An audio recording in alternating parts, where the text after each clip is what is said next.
మీరు ఎప్పుడైనా సైకిల్ నుంచి పడ్డారా లేదా రోలర్ కోస్టర్ ఎక్కారా? నేనేం బాగానే ఉన్నాగా అని మీరు మర్చిపోయి ఉండొచ్చు. కానీ మన స్పైనల్ అస్సలు మర్చిపోదు.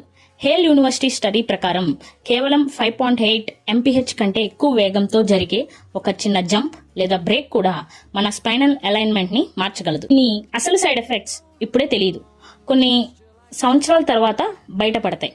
2026 మార్చ్లో స్టాన్ఫర్డ్ మరియు నార్త్ వెస్టర్న్ యూనివర్సిటీ రీసెర్చ్ లో ఒక షాకింగ్ విషయం తెలిసింది.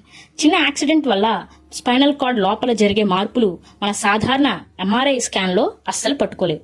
అందుకే చాలా మందికి నార్మల్ అని వచ్చిన నొప్పులు తగ్గవు. ఒక స్పైన్ డిస్క్ డ్యామేజ్ అవ్వడానికి దాదాపు 10 years పడుతుంది.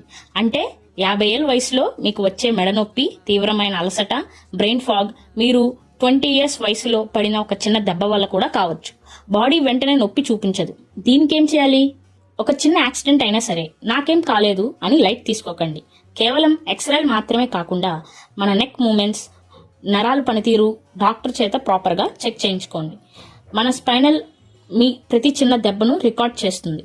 అది రిపేర్ కానంత పాడయ్యే ముందే జాగ్రత్త పడండి. ఇలాంటి మరిన్ని ఇంట్రెస్టింగ్ ఫ్యాక్ట్స్ కోసం వీడియో నచ్చితే like, share, subscribe to my channel. అలానే మీ ఫ్రెండ్స్ కి షేర్ చేయండి.